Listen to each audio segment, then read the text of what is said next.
Inicia nuestro estudio bíblico del libro Apocalipsis en este día. Y vamos, hermano, a hacer una oración para que Dios nos bendiga en el estudio. Señor y Padre que estás en los cielos, gracias te damos por tu misericordia, por tu fidelidad. Gracias, Señor, por el tiempo que hemos podido orar, clamar delante de tu presencia. Te rogamos ahora que nos bendigas en este estudio que nos corresponde para este día. En el nombre poderoso de Jesús de Nazaret, te damos a ti la gloria y la honra, Señor. Amén y amén. Bien, estamos, hermano, en nuestro estudio del libro Apocalipsis y terminamos la vez anterior hablando acerca de las dos bestias que nos habla las escrituras en el libro de Apocalipsis capítulo 13. Recordemos que en el capítulo 11 hay una bestia que sale ¿de dónde sale esta bestia? Según lo repasamos en la vez anterior, sale el abismo. Y en el capítulo 13 de Apocalipsis tenemos dos bestias. Una que sale, la primera que sale del mar, y la segunda que sale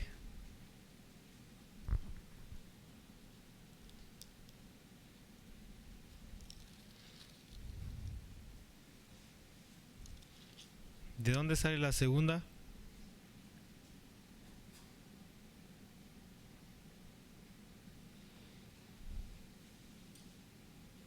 Recordemos que hay tres bestias en Apocalipsis, una en el capítulo 11, dos en el capítulo 13, y las tres salen de diferentes lugares. La del capítulo 11, que es solamente una, sale del abismo. Del capítulo 13, que hay dos bestias ahí, una sale del mar, capítulo 13 verso 1, y la otra sale ¿de dónde? De la tierra, capítulo 13 verso 11, sale de la tierra. Ahí están las tres bestias. Y en Daniel capítulo 7 teníamos ¿cuántas bestias? Teníamos 4 bestias allá. Daniel capítulo 7, 4 bestias. Y las 4 bestias en el capítulo de Daniel, ¿de dónde salían? Salían de la mar también. Esas salían de la mar. Y las bestias de Daniel, el Señor le mostró a Daniel esas 4 bestias, y que en Daniel esas bestias están representando ¿qué cosa? Están representando los imperios, el sistema político de aquel entonces. Ahora, en estas bestias que tenemos en Apocalipsis, hay una pregunta: ¿qué están representando estas bestias? Están representando siempre el sistema político, a las naciones, las alianzas que hay entre nación, entre un gobierno y otro, con el propósito de tener mayor fuerza. ¿Y cuál es el sueño que ha habido en todo gobierno, en todo político, desde el tiempo antiguo hasta el tiempo presente? Tener la autoridad. ¿Qué más le hace falta? Tener un imperio. ¿Qué más le hace falta?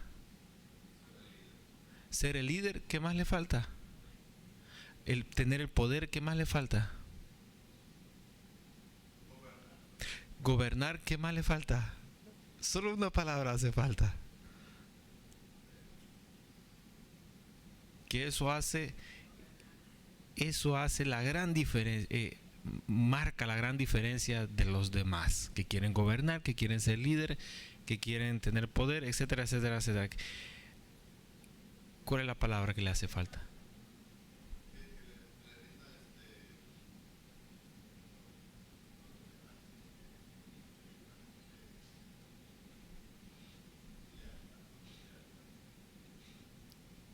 el sueño de todo político, de todo gobierno, de todo gobernante, de todo líder ha sido tener poder, dominio, liderazgo.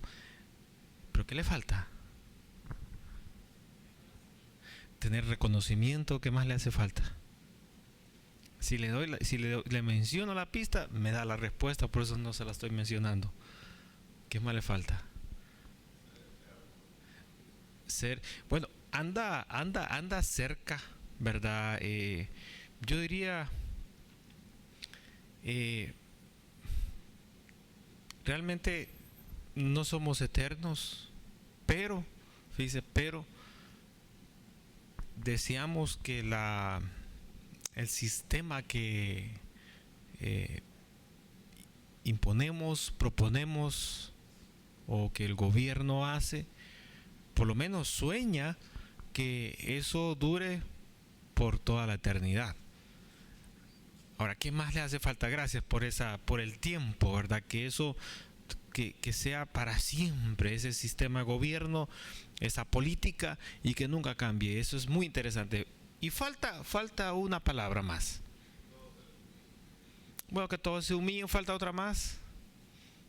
Bueno, nadie se quiere humillar, sino que, ¿verdad? A la fuerza y finalmente se tiene que humillar. Pero que hay una palabra. Que todos le obedezcan. Se lo voy a repetir otra vez la pregunta. El sueño de todo gobernante político, nación, sistema, ha sido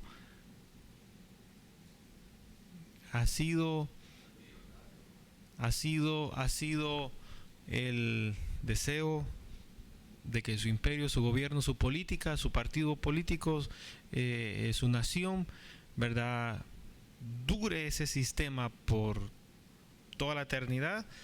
Pero falta una palabra.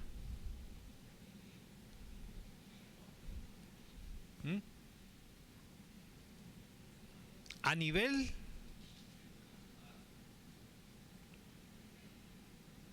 mundial. A nivel mundial, esa es la palabra que hacía falta. El sueño de todo político no solamente es su tierra, su pedacito donde va a gobernar. Su sueño es que su sistema político sea universal, sea el mismo en todo el mundo. Y en Apocalipsis estamos viendo sistemas políticos que en Daniel, aquí hay una pregunta interesante. Estamos viendo sistemas políticos en Apocalipsis, vimos sistemas políticos en Daniel. Tanto en Daniel fueron revelados de parte de Dios, gracias por esa aclaración, y en Apocalipsis han sido revelados por Dios. Ahora, el sistema político, voy a cambiar esa palabra, el sueño del gobernante en Daniel, el sueño de eternizar su imperio y de tener la cobertura mundial. Le pregunto, ¿se hizo realidad? No. Tuvo un límite. Ahora, en Apocalipsis, y aquí viene la pregunta, ¿se va a hacer realidad? ¿Sí o no? Si usted me da la respuesta bien, le doy ya el certificado de alumno que ha aprobado el estudio bíblico de Apocalipsis. Hay una respuesta. Vamos a una respuesta. La respuesta es: ¿se cumplirá el sueño?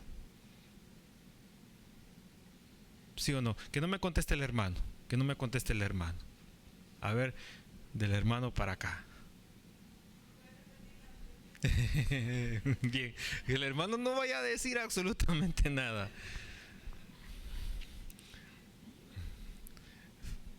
El sueño del gobernante, de los gobernantes, de imponer su sistema político tanto por la eternidad y a nivel mundial, en Daniel no se cumplió. Ahora, mi pregunta es, ¿en Apocalipsis se va a cumplir eso? ¿Sí o no? De eternizar el sistema político y de que sea a nivel mundial. Van dos. ¿Sí o no? ¿Sí? ¿Sí?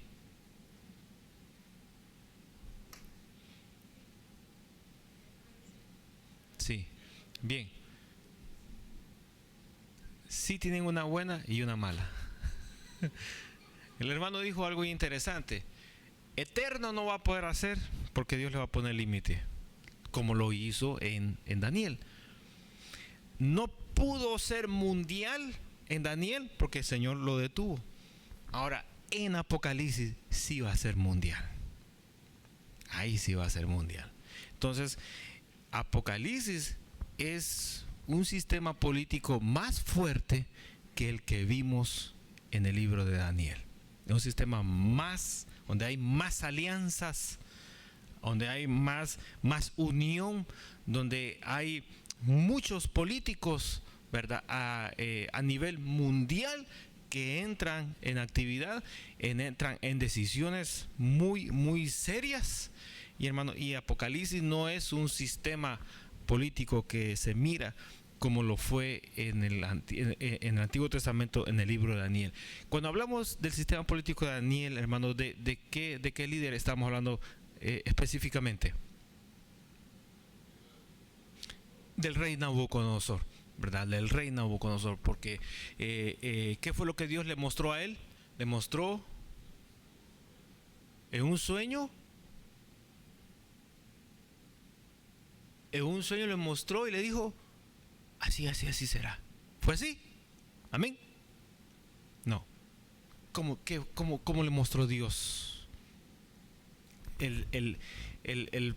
Lo que Dios ya había establecido en el ámbito político de aquellas naciones, de aquel mundo, ¿cómo se lo reveló al rey Nabucodonosor en el sueño? ¿Cómo se lo dio?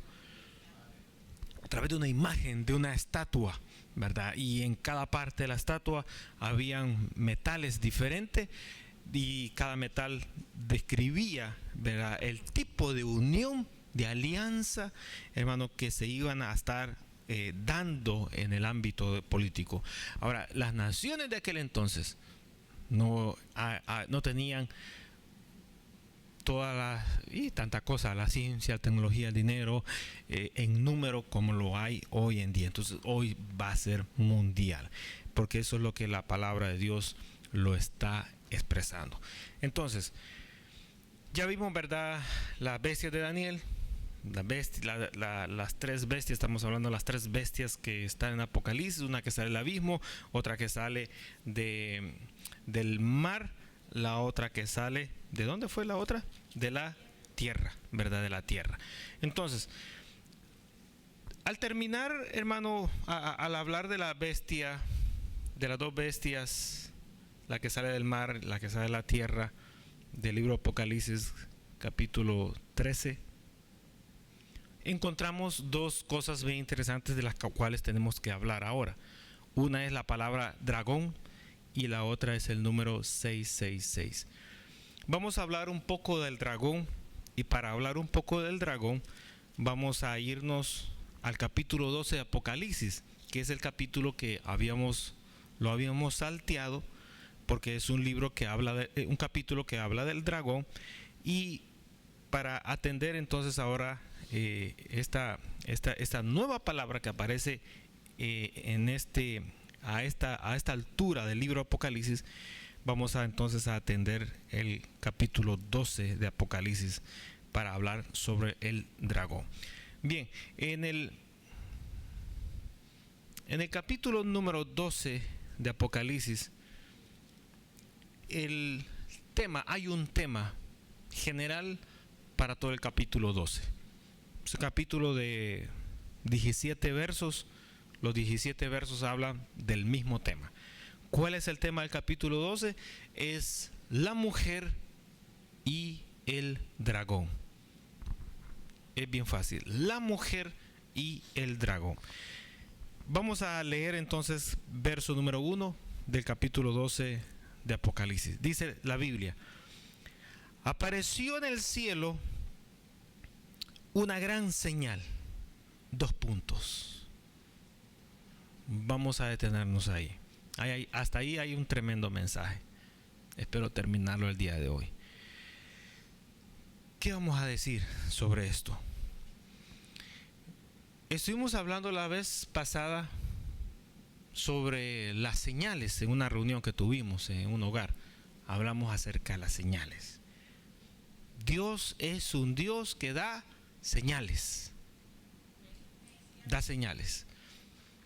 Hay veces que Él no va a hablar en el momento y nos va a decir las cosas claramente en el momento preciso, sino que anticipadamente dará una señal o dará unas señales. Dios es un Dios de señales. Nosotros pusimos el ejemplo del semáforo en las calles. El semáforo, cuando se pone en luz roja, esa es una señal. Cuando se pone el color rojo, es una señal. ¿Qué señal es? Bueno, hay un tremendo mensaje en ese semáforo, en ese cambio de luz roja. Quiere decir que si usted viene manejando, mire todo lo que ocurre. Fíjese, con solo una luz, mire todo lo que ocurre. Eso quiere decir o implica que usted tiene que estar pendiente a la señal. Número uno, tiene que comprender qué significado tiene la señal.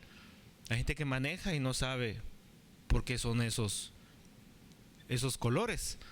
Se pasan el semáforo y uno dice: te pasaste el semáforo, estaba en rojo. Sí, semáforo, ¿y qué es eso? Yo no vi nada, yo estaba viendo para adelante. Había un semáforo. ¿Y cómo son? No los conoce, apenas va empezando a manejar. Se supone que tiene que saber antes que es un semáforo para luego agarrar el vehículo.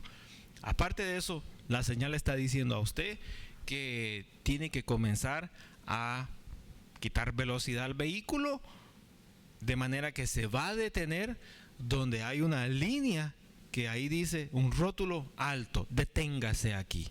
Entonces usted tiene que detenerse y no tiene que continuar la marcha hasta que la luz roja desaparece y le da otra luz que tiene otra señal, otro significado.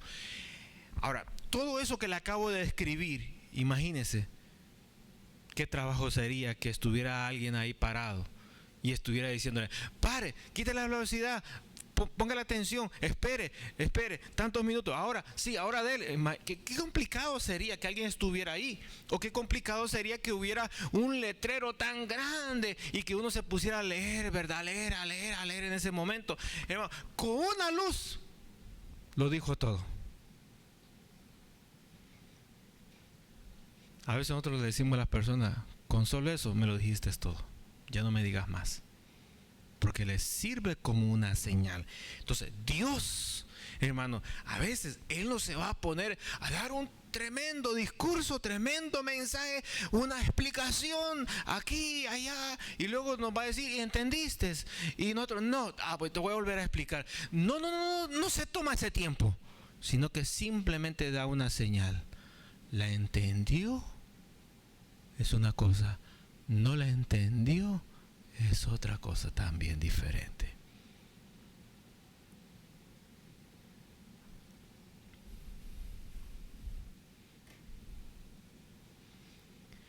Cuando Dios habló de la venida de su Hijo, ¿qué señales dio? Mire que Dios, siempre que va a hacer algo, manda una señal. Siempre que va a hacer algo, manda una señal. Mandó a Moisés delante de Faraón y le dijo: vas a hacer delante de Faraón sanidades para la gloria de tu Dios. Amén.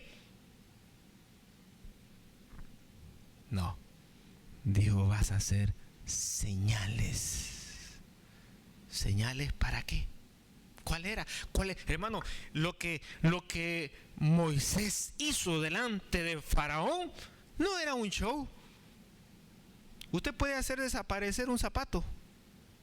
Si lo puede hacer desaparecer, bueno, usted se va a dar un show, le dan dinero, gana los premios y se va contento a su casa. Moisés no fue a dar ningún show. La señal que él hizo tenía un mensaje. Tenía, hermano, un mensaje, ¿verdad? Que si se escribiera, muchas palabras. Había mucho, hermano, que decir. Y Dios no iba a ponerse en ese momento, ni tampoco iba a poner a Moisés en ese momento, ¿verdad? Para que dijera horas y horas en qué iba a consistir el mensaje. Sino que lo que hizo fue una señal y se acabó. Punto. Déjeme hacer un paréntesis. ¿Qué señales Dios le ha dado a usted de lo que va a hacer con usted? ¿Se la puse fácil o se la puse difícil? Dios es un Dios de señales. Muchos le dijeron, Señor, ¿qué señal tengo de que tú me has hablado? ¿Quién le dijo así? Hubieron muchos en las escrituras que le dijeron, Señor, el Señor hablándole y mostrándole y diciendo lo que iba a hacer. Fíjese, no le dio señal, les explicó todo lo que le haría con ellos. Lo hizo al revés. Lo hizo al revés. Y es que nosotros somos siempre al revés también. Porque nos da la señal, no la entendemos. Y viene Él, no nos da señal, nos explica las cosas y venimos nosotros y decimos, Señor, ¿y qué señal me da de que eso va a ser así? Al Señor le dijeron en la Biblia, ahí está escrito, Señor, ¿y qué señal tendré de esto? O sea que nosotros necesitamos la señal y necesitamos que nos expliquen las cosas. Mire qué complicados somos. Y hay veces que nos explican, nos da la señal, nos explica y no entendemos. Dios, hermano, les dio una señal. ¿Pero qué señales le ha dado a usted, pues? No me las diga. Pero vamos a remover el cajón de los recuerdos de Dios. El baúl, hermano, quitémosle el polvo de encima. Limpiémoslo, abrámoslo. Hasta la llave perdimos ya. Abramos ese candado y al abrir el baúl, hermano, observemos qué señales Dios nos dio en el pasado que haría con nosotros. Ay, Señor, no me acordaba. ¿Cuántos hay así? Aquí en la Biblia habían muchos. No se sienta mal. Jeremías era uno de esos. Y esto que era profeta. Y esto que hablaba más con Dios. O por lo menos Dios le hablaba más a él. Pues porque tenía profecía. Y le tenía que decir mucha información. Y esto es que escribió un libro. ¿Cuántos de ustedes han escrito un libro? Yo lo escribí, pero nadie me lo quiso comprar. Así que no lo publiqué. Me quedé con él. Fíjese, Jeremías, hermano, escribió un libro de lo que Dios haría. Y Daniel lo encontró y lo leyó y dijo, aquí hay señal. Aquí hay una señal de lo que Dios va a hacer y no lo veo claro. Y por eso fue que él se metió en aquel ayuno de los 21 días. Ya vamos a estar en ayuno. Al final del culto doy la información. ¿Tan tristes? No se gozaron, hermano.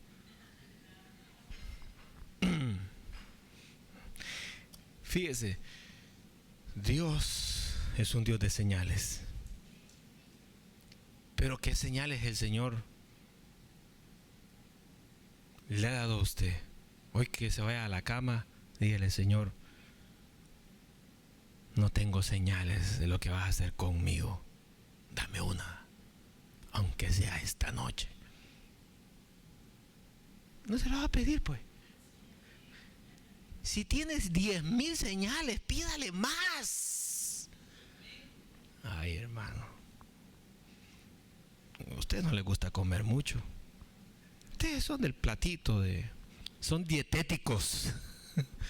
Lo livianito, lo suavecito, lo que no hay que masticar porque los dientes se me van a gastar y me tienen que durar por lo menos cuando llegue a los 100 años.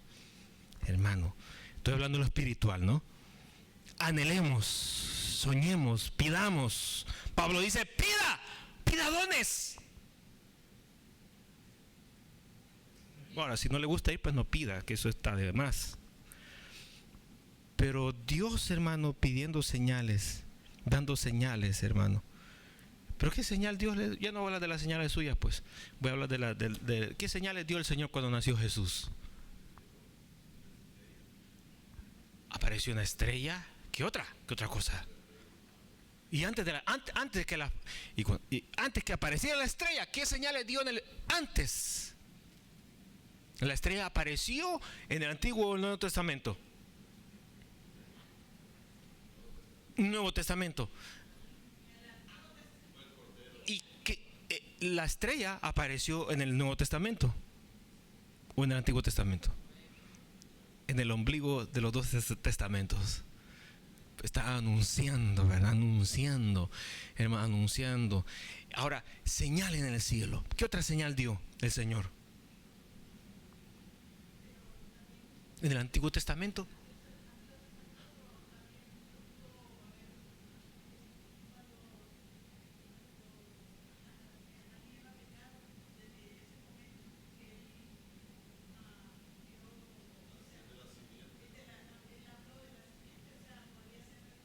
Bueno, ahí hay una. Ahí el Señor dijo, ¿cuál fue la señal que dijo ahí? Y de esa señal que está mencionando la hermana de Adán, de Eva, hermano, en el principio de la creación, de esa señal vamos a tener que hablar aquí en el capítulo 12 de Apocalipsis. Gracias por mencionar eso. ¿Qué señal le dijo? Pero tiene que ser exacto, al pie de la letra. Si no lo sabes, no importa. Lo vamos a ver. Lo vamos a ver al pie de la letra. Bien, ¿qué otra señal dio? La vamos a tener en pausa, hermano. Y porque todos la vamos a ver aquí. ¿Qué otra señal dio? Las profecías. Pero, por ejemplo, en particular, dígame una. Bueno, las profecías fueron señales. A ver, mencióname una. Aquí, los jóvenes.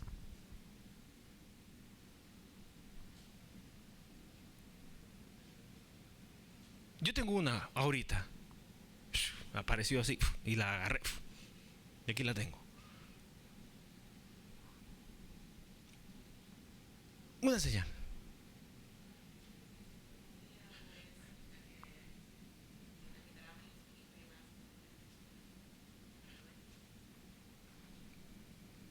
A ver, dígamela más clara.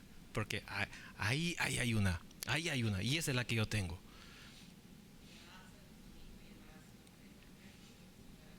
Le falta una palabra. ¿Qué le falta? Se la vamos a completar. Pero ahí está. Dice, y la Virgen concederá. ¿Cómo es eso que la Virgen? Porque de hecho que es virgen es porque no tiene relaciones. Y si no tiene relaciones, no puede conceder. Pero ¿cómo es que sin tener relaciones va a dar a luz? Habrá inseminación artificial. Ellos no la conocían, no sabían nada de eso. Entonces la pregunta es, ¿verdad? ¿Cómo es que una mujer de repente ya está embarazada? ¿De dónde vino el esperma? ¿Quién es el hombre que aportará ese esperma para que entonces crezca una criatura en su vientre? ¿Cómo es eso? Es una señal. Y era de que no era por intervención humana, era el esperma que venía del Padre que está en los cielos. Pero ¿cómo fue eso? Dice la Biblia que de repente ella se halló encinta. ¿Qué dice la Escritura?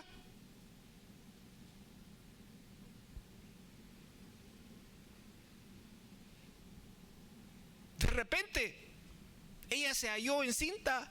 ¿Qué dice después la Escritura?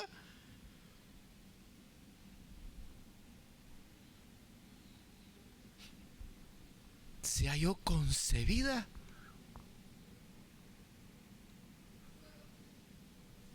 por gracias, la intervención del Espíritu Santo de Dios. Entonces el Espíritu fue y tomó el esperma allá y vino, y el Espíritu, ¿fue un ángel o fue el Espíritu Santo? ¿Y qué hizo el ángel? Le ayudó, andaba con el Espíritu Santo, los dos juntos hicieron la obra. Amén. El ángel le anunció, pero el Espíritu Santo, hermanos, mire lo que voy a decir.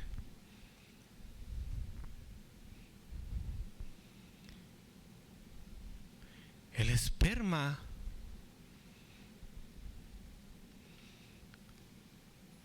no es algo público, que todo el mundo lo va a manejar o todo el mundo pueda tener acceso a la información del esperma de un hombre. Por lo menos los bancos o esos laboratorios que manejan los espermas, los óvulos, tienen que tener permisos legales para poder intervenir, hacer las intervenciones científicas que ellos hacen, ya sea para cualquier tipo de cosa. Eso es algo privado, es algo íntimo. Y el Espíritu Santo trabaja en ese nivel. Dice la Biblia que el Espíritu Santo conoce de Dios. ¿Qué cosa? Lo más íntimo. El Espíritu Santo tiene acceso a la intimidad del Padre. Por eso es que no fue un ángel, porque los ángeles no tienen ese acceso que tiene el Espíritu Santo de Dios. El que da el poder no es el ángel, es el Espíritu Santo de Dios. Y seréis bautizados por ángeles, no, por el Espíritu Santo de Dios. Y el Espíritu Santo toma el esperma del Padre y lo trae, y Él es el doctor, y Él hace la intervención en el vientre de la mujer, de María, y hace la fecunda allí. Es un misterio. La Virgen dará a luz y llamarás a su nombre Emmanuel, Dios con nosotros. Señales, y hermano, y podemos hablar de muchas señales, muchas señales, hermano. Cuando Dios le habló al pueblo de Israel, hermano, las lenguas, hablamos en una reunión familiar, lo volvimos a recordar nuevamente, que el hablar en las lenguas, hermano, como producto del bautismo, el Espíritu Santo es una señal. Es una señal, hermano. Entonces, que yo le estoy prestando mucha atención para que cuando leamos palabras como la que aparece aquí, nos detengamos y pensemos en ese momento: Dios es un Dios de señales. Siempre que Él va a hacer algo, antes o bien Él se da su discurso completo y explicando, o no dice nada, simplemente le da a usted una señal. ¿Para qué Dios da señales? A ver, Dios le da a usted una señal y usted dice: ¿y para qué me la dio? ¿Para qué Dios da señales? Dios da señales a todos, sin excepción, a impíos, a pecadores, a todos, hermano, les da señales el Señor. ¿Por qué da señales Él? ¿Cuál es el propósito? ¿Cuál es el interés? ¿Qué es lo que Él persigue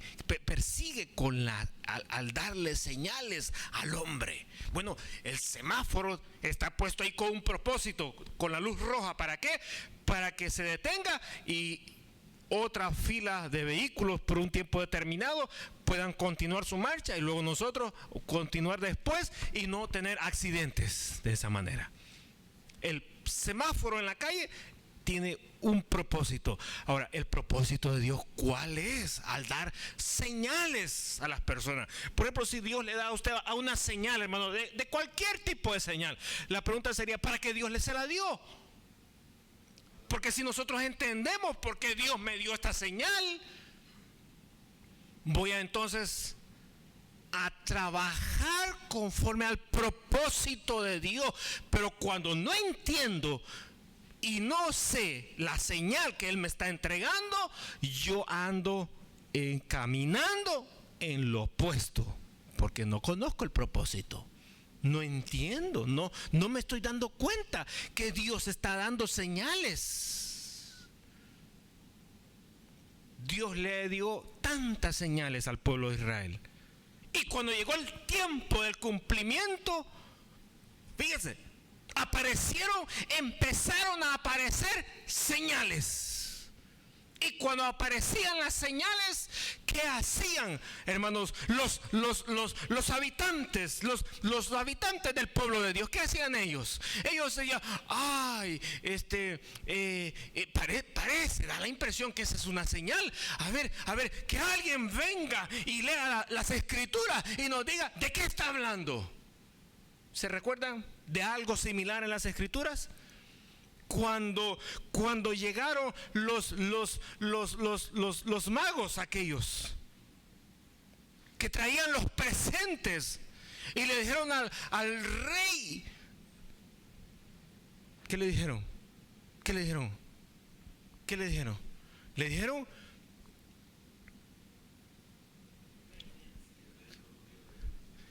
dijeron que había nacido. ¿Qué más le dijeron? ¿Le preguntaron? ¿Qué le preguntaron?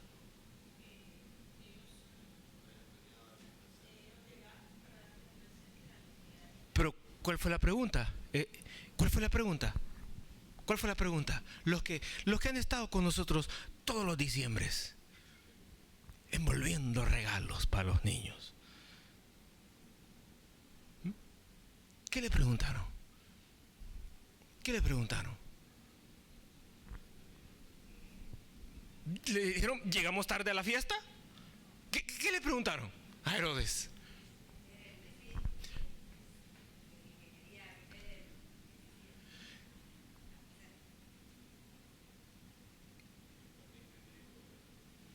Le preguntaron, por ahí está la respuesta.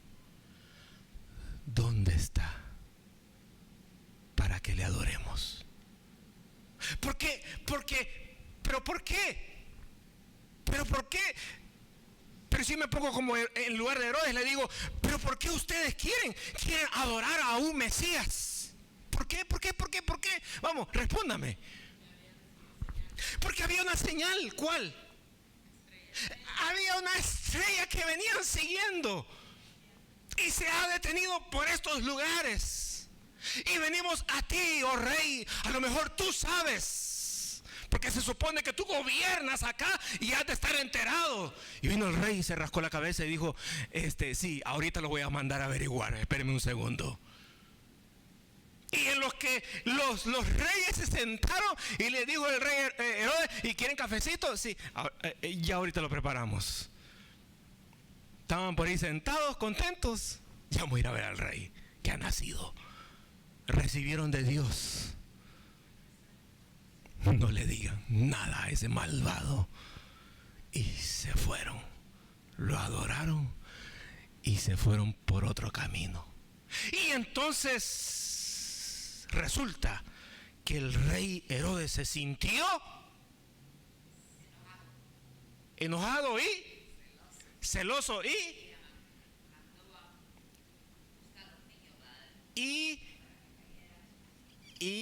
burlado.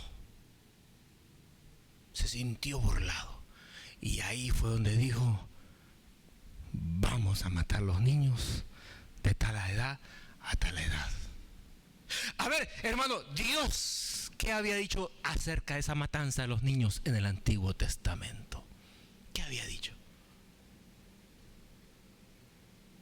Voz de lloro y lamento.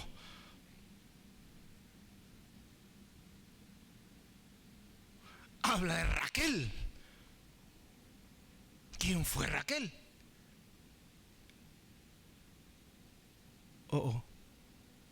Si nosotros conocemos y armamos el rompecabezas, vamos a comprender a exactitud cuál es la señal que Dios está hablando. Voz de lamento, voz de lloro. Raquel, que no quiso ser consolada. Dios mío, ya estaba la señal profetizada que eso ocurriría. Entonces Dios, hermano, se mueve en señales siempre. Siempre está dando señales. Hermano, le da una visión. No lo dude, es una señal. Le dio un sueño. No lo dude, es una señal. Le habló en voz audible. No lo dude, es una señal para usted. No se la venga a contar ni a dar al otro, porque el otro ni la quiere, ni la ha recibido y no le interesa. La señal es para usted. Y hermanos, Dios dio muchas señales, se movió en muchas señales, hermano. Y ahora en Apocalipsis vemos que Dios ahora da una señal. ¿Qué señal es? Ahora, es la señal de una mujer y de un dragón. Vamos a hablar de eso en la otra ocasión, pero solo voy a agregar este detalle nomás. Y es lo siguiente. Vamos a dejar a un lado la señal, la palabra señal. Ya la terminé, lo cerramos ahí. Pero ahora voy a decir lo siguiente. Capítulo 12 de Apocalipsis es un capítulo donde habla de una mujer, que esta mujer es... vamos a ver las descripciones que aparecen ahí. Y habla de un dragón. Vamos a ver las descripciones que aparecen del dragón. Pero hermanos, capítulo 12 es un capítulo que... Voy a decir esto, ¿verdad? No se vaya a asustar. Voy a decir esto, pero después lo vamos a explicar y lo vamos a corregir. Puede ser que con lo que yo estoy diciendo esté mal. Sí, voy a estar mal. Pero después lo vamos a corregir y vamos a encontrar por qué razón es así. Pero voy a decir esto. Capítulo 12, aquí, hermanos, en el capítulo 12 de Apocalipsis, para mí, no tiene sentido, hermano. No debería de estar aquí. No se ponga mal. No se ponga mal. Le voy a decir por qué. No tendría que estar aquí. Ahora, ¿cuál sería la razón principal? La razón principal es, hermano, que nosotros venimos hablando del capítulo 11, ¿verdad? Todo lo que traemos del capítulo 11 para atrás, ¿de qué venimos hablando de Apocalipsis? Estamos hablando de juicios y ¿qué más?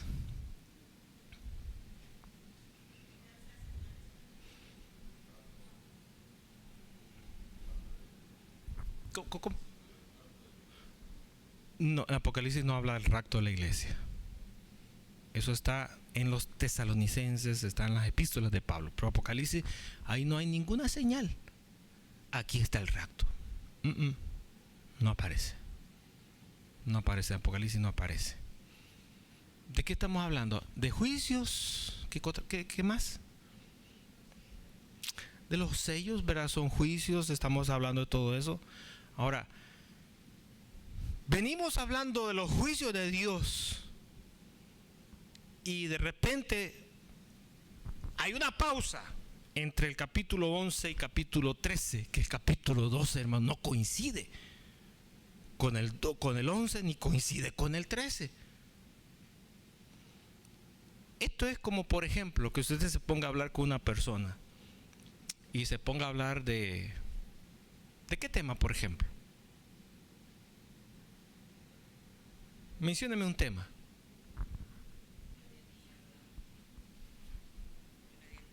De una dieta saludable. Y empieza a hablar de las comidas. Y de repente aparece una persona diciendo: Y fíjate que las llantas de los carros, como las están haciendo, bien grandes las están haciendo y bien caras que están. Entonces la otra persona, mira, espérate. Estamos hablando de comida y tú sales con llantas. ¿Pero qué te pasa? ¿Se te olvidó lo que estamos hablando?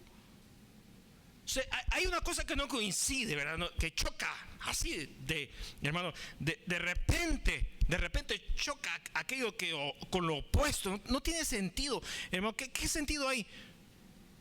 Hablar de comida, de repente alguien está hablando de las llantas de los vehículos. ¿Qué relación hay entre uno y el otro? Ninguna. Entonces, capítulo 11 no tiene nada que ver con el capítulo 12.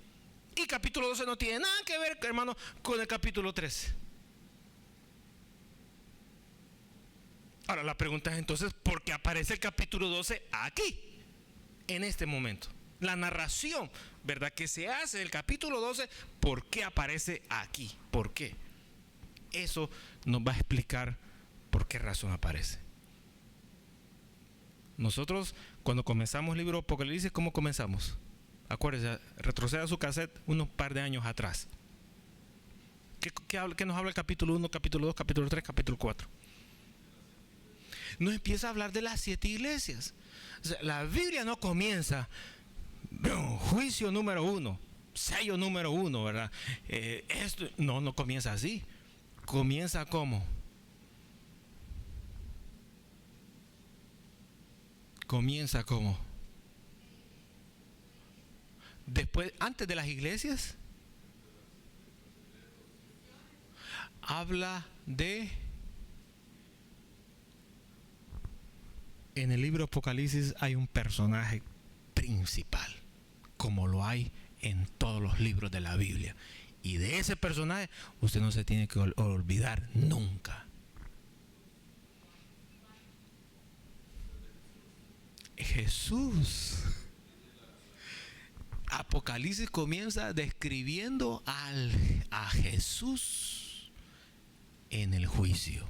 Su apariencia, cómo va a ser en el juicio. Después que el libro describe la apariencia de Jesús, ahí comienza con las 7 iglesias. Y al terminar las 7 iglesias, ahí comienza, ¿verdad? Arranca, hermanos, el periodo de la gran tribulación.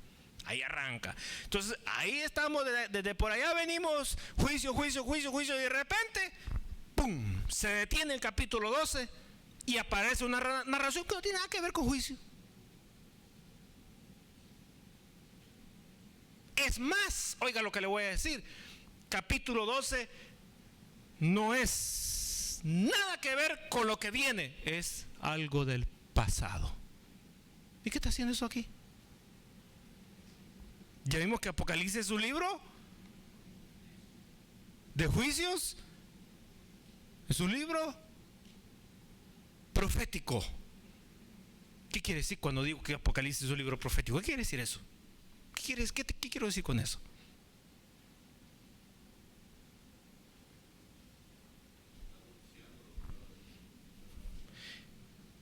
Quiere decir que es algo que se está anunciando en ese momento. No está en el presente, no es del pasado, es algo del futuro. Apocalipsis es un libro profético. Usted no tiene que pensar en el pasado, no tiene que pensar en el presente, tiene que pensar en lo que viene, en el futuro. ¿Sí? La palabra profeta, hermano, es una palabra que es para el futuro, que habla del futuro. Del futuro, no del pasado. A nosotros el pasado no nos preocupa, aunque algunos sí.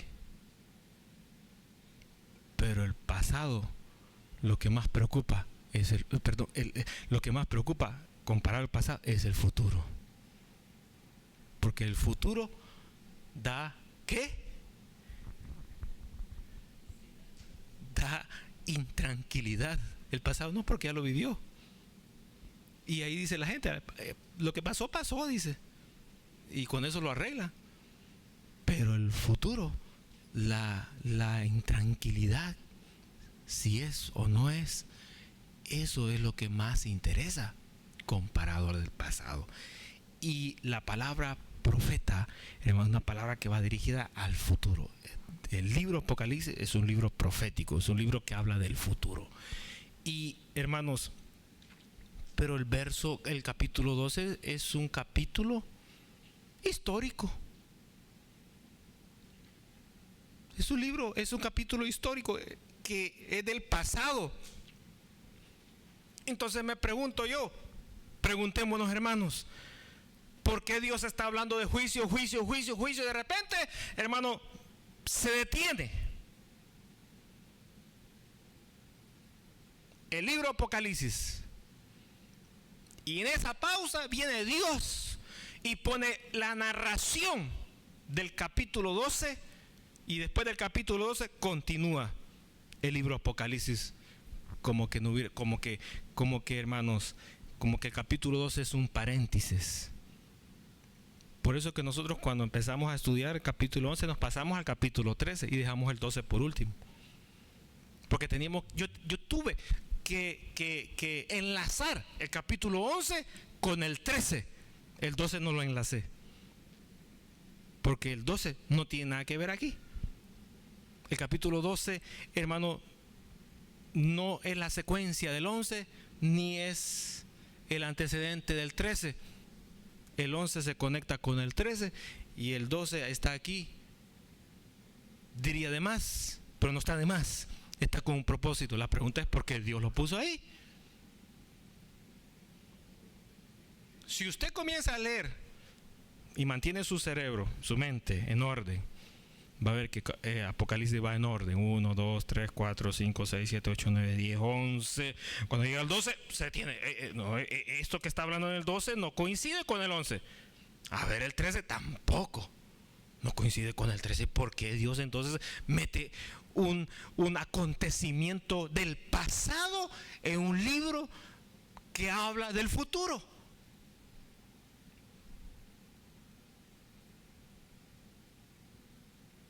Le voy a poner un ejemplo y terminamos ahí. Pongamos el mismo ejemplo. Usted está hablando con la otra persona la dieta. Hay que comer tomates, lechuga, repollo, rábanos. Y habla de la dieta, está hablando de la comida de esas. Pero viene la otra persona y le dice: mira ahí, pero fíjate que las llantas de los carros, ¿verdad? Qué caras están. Entonces viene usted y le dice: mira, ¿y por qué me estás hablando de las llantas? Si estamos hablando de comidas. A mí no me interesan las llantas. Pero viene la otra persona y le dice: yo sé que no estamos hablando de llantas de carros, pero te quiero decir antes que se me olvide que las llantas han subido de precio y me he dado cuenta que las llantas de tu vehículo ya están para cambiarlas. Así que no te vayas a asustar que te vayan a salir tan caras como las compraste tiempo atrás. Ah, sí, ya me di cuenta, le dice la otra persona. Pero sigamos hablando de las comidas, de la dieta. Pero viene la persona y dice: pero te quiero dejar bien claro que te avisé con tiempo. Entonces la otra persona se queda: no me estés asustando, pues. Ya con lo que me estás diciendo, como que ya me van a estallar ahorita mismo las 4 llantas y tengo que irlas a comprar. Ahora, fíjese bien, están hablando de dieta, pero la otra persona insiste: hablemos de llantas de carro, porque quiero que en esta conversación, que no es de llantas, sino que es de la dieta de comida, le prestemos atención a las llantas de los carros y que no se nos vaya a pasar por alto, que te avise con tiempo. A veces nosotros tenemos conversaciones con las personas de ese tipo. Y algo similar está pasando con Apocalipsis. Dios está hablando de qué cosa, de juicio, y de repente Él corta la lectura, corta la narración del libro para meter algo que no tiene nada que ver con juicio, sino que es algo que ocurrió en el pasado. Ocurrió en el pasado. Entonces ahora la pregunta es: Señor, ¿por qué metiste algo del pasado que ya lo sabemos? ¿Quién no lo sabe en todo el mundo que ocurrió eso? ¿Por qué lo traes y lo metes precisamente entre el capítulo 11 y capítulo 13 del libro Apocalipsis? ¿Qué piensa usted que puede estar sucediendo que Dios nos esté llamando la atención por eso? ¿Qué se imagina? ¿Fue algo del pasado?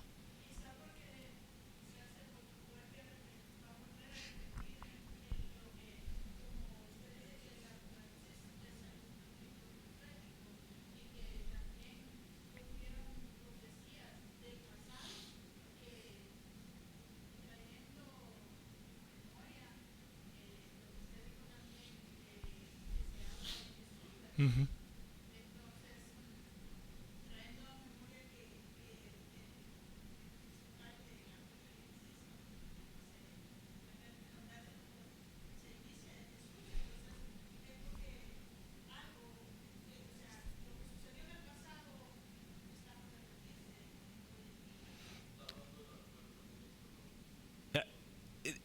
Deme una pausita.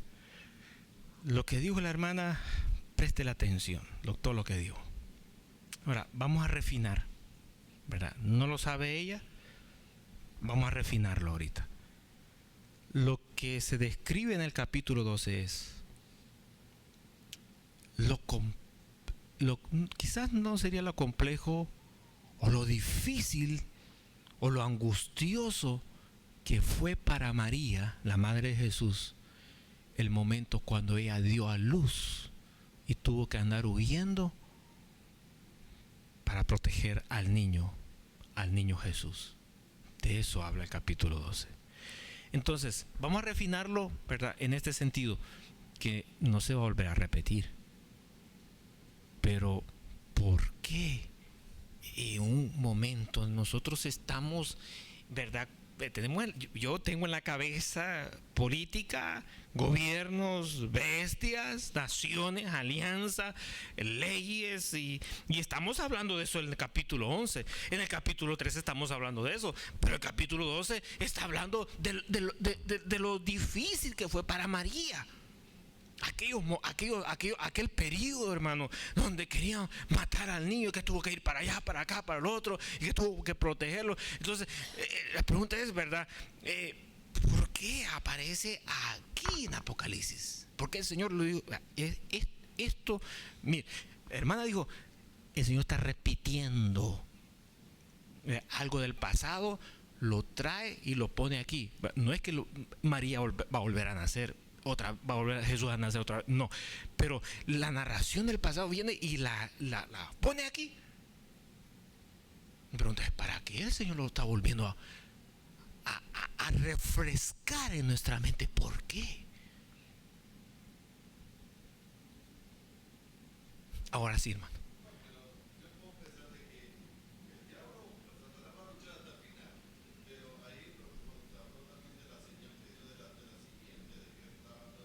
Uh-huh.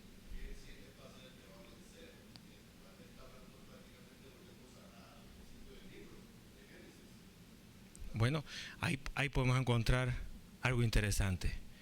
Cuando el Señor, hermano, permitió que el Mesías naciera, el Señor decretó lo victorioso que Él sería ante las fuerzas del enemigo y ante cualquier imperio de la tierra. Porque el Señor dijo, mi reino no es de este mundo. Por eso es que cuando el Señor hablaba y decía, hermano, el reino, ¿qué? el reino de los cielos, de allá.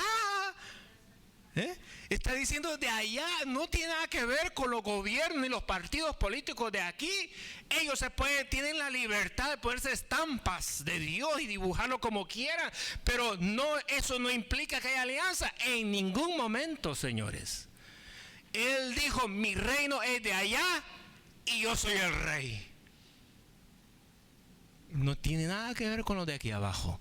Entonces, hermano, ahí podemos ver algo que está hablando lo difícil que fue, pero que el diablo no pudo vencer y que el Señor salió victorioso. Aquí, hermano, esa es una de las posibles razones por la cual el Señor viene, refresca el pasado, hermano, cuando el Señor nació y lo pone aquí en medio, precisamente cuando se levantan las bestias. Mire qué interesante, no lo puso cuando aparecen los sellos, no lo puso cuando se mueve la tierra, cuando, hermano, aparece la guerra, las tempestades, cuando aparece la sangre, hermano, en las aguas, hermano, en las pestes, hermano, todo eso, no lo puso ahí, lo aparece en el momento cuando se levanta, ¿qué? Otra vez, hermano. Mire, se están uniendo las cosas. ¿En qué momento apareció el Señor? Cuando había un qué, políticamente había un qué, había un imperio, un imperio, el imperio más fuerte que ha habido en toda la tierra es el imperio, y lo han visto en las escuelas. Y lo seguirán viendo por todos lados. Es el imperio romano, hermano, y ante la presencia de un imperio romano aparece el Señor que vencedor. Y aquí aparecen las bestias dominando la tierra, porque, hermano, lo máximo que hay, hermano, en la tierra es bestia. Es bestia, porque ya ve, la bestia hace milagros. La bestia, hermano, le dice si va a comer o no. La bestia le dice si va a trabajar o no. La bestia toma el dinero, toma eso, toma otro, le pertenece. La bestia, hermano, pone los demonios que hagan milagros y engañen a las multitudes. ¿Quién está bajo el control, hermano, de toda la tierra? Son las bestias. Y Dios, hermano, en ese preciso momento viene y nos recuerda que no son las bestias que tienen el poder, es el Hijo de Dios, hermano, quien ha venido a este mundo, y Él tiene el poder y Él gobernará para siempre. Aleluya. Ahí está el propósito.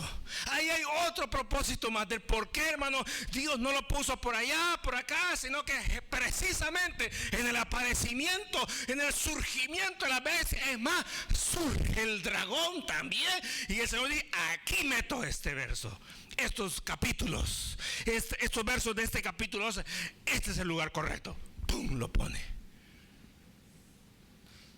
para recordarnos que en medio de las bestias, del periodo gobierno de las bestias, eso no es nada nuevo.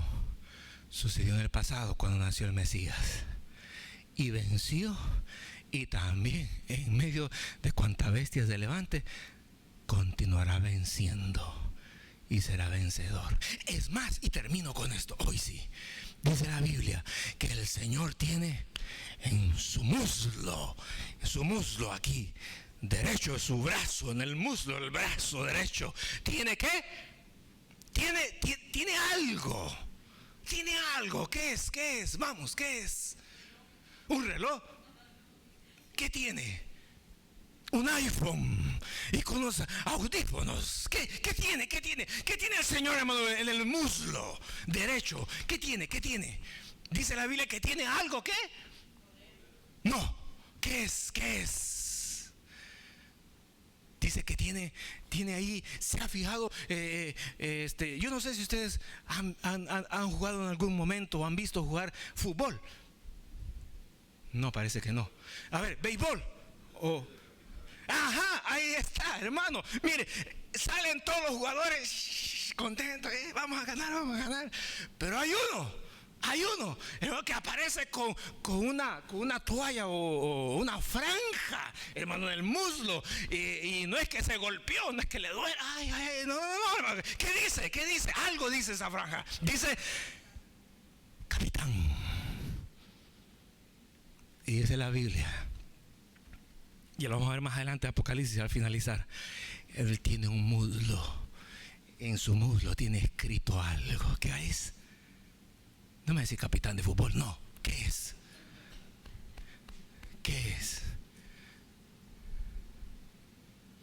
estamos hablando con las bestias? ¿Qué hablamos? Hermano, ¿qué estamos hablando con las bestias? Estamos hablando de reyes, de presidentes, estamos hablando de gobernantes, estamos hablando de hombres que están ya dominando y tienen control económico, político, social, hermano, alimenticio, en todos los niveles, gobiernan y tienen dominio de toda la tierra.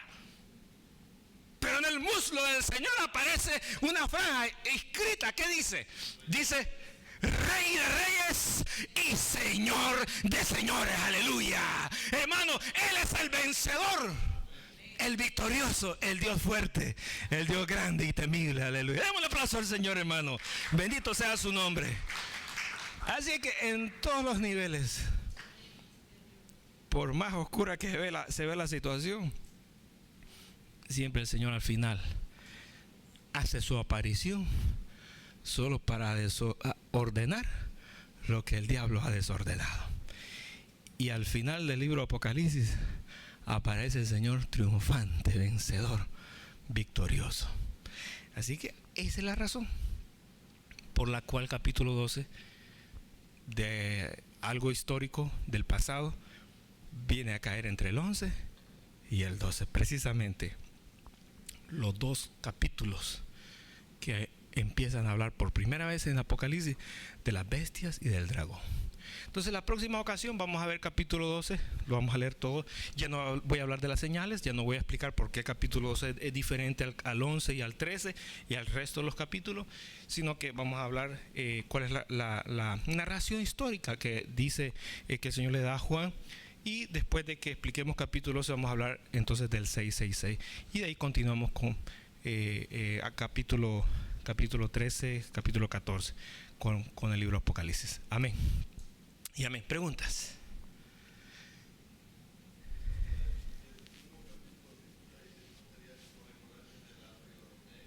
Él es el alfa y el omega, ¿verdad? Y hay que traer todo lo que está al principio de Apocalipsis, en los primeros capítulos, que dice aquí, yo soy el principio y el final, el alfa y el omega, el principio y el fin, ¿verdad? Excelente, sí, claro que sí.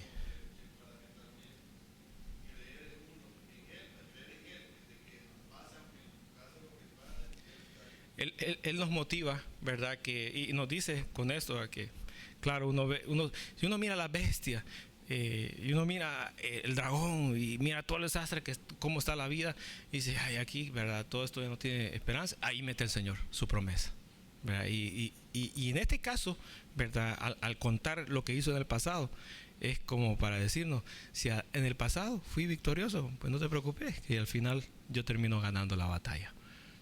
Amén. Amén. ¿Otra pregunta, hermano? No, bien. Vamos a terminar entonces, hermano. Vamos a orar. Señor y Padre que estás en los cielos, gracias te damos por tu misericordia, por tu fidelidad. Gracias, Señor amado, porque tú eres Rey de reyes y Señor de señores, el alfa y el omega, el principio y el fin. Señor, tú eres el digno de ser glorificado, de ser exaltado en todas las naciones del mundo. Tú tienes, Señor amado, ya controlado la política, Señor, las enfermedades, las pestes, los terremotos. Señor, solamente te rogamos que sea tu misericordia sobre nosotros. Límpianos, guárdanos, Señor amado. Permite que nuestras vidas estén inscritas en el libro del Cordero para ser tomados dignos, Señor amado, de participar, Señor amado, en ese momento cuando la trompeta final suene en los cielos. En el nombre poderoso de Jesús de Nazaret, te damos a ti la gloria y la honra. Amén, Señor. Y